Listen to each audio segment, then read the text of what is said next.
उत्तर प्रदेश की राजनीति में साल 2027 विधानसभा चुनाव से पहले सियासी माहौल गर्म होने लगा है। समाजवादी पार्टी के अध्यक्ष अखिलेश यादव ने एक बार फिर से बीजेपी सरकार के खिलाफ मोर्चा खोल दिया है।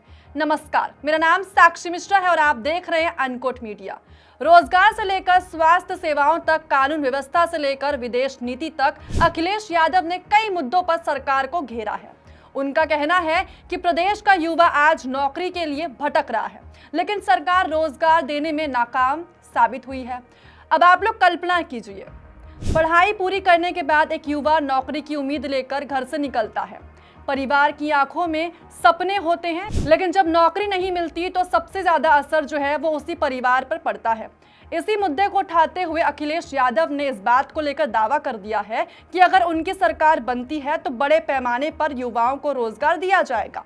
यानी स्वास्थ्य सेवाओं को लेकर भी उन्होंने कई वादे किए।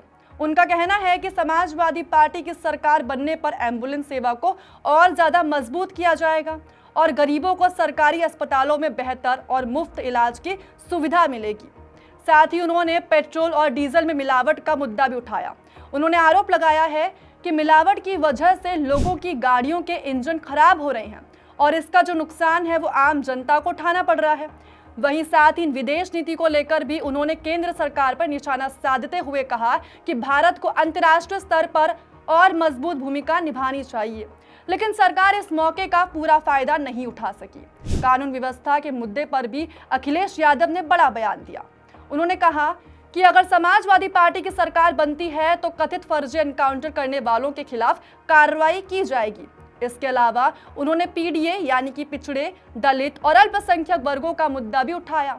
साथ ही उन्होंने आरोप लगाया कि बीजेपी ने इन वर्गों के अधिकारों और आरक्षण को कमजोर करने की कोशिश की है। उन्होंने कहा कि जातीय जनगणना की मांग भी इन्हीं वर्गों के दबाव की वजह से स्वीकार करनी पड़ी। इसके साथ ही सीएम योगी आदित्यनाथ के उस बयान पर भी अखिलेश यादव ने पलटवार किया, जिसमें कहा गया था कि साल 2017 से पहले उत्तर प्रदेश की कोई पहचान नहीं थी।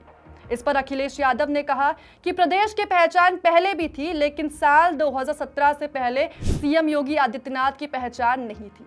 जैसे जैसे साल 2027 का चुनाव करीब आ रहा है, यानी नजदीक आ रहा है, वैसे वैसे राजनीतिक बयानबाजी और ज्यादा तेज होती जा रही है। अब यहाँ पर देखने वाली बात यह है कि जनता इन दावों और वादों को किस नजर से देखती है, आने वाले चुनाव में किस पर भरोसा जताती है।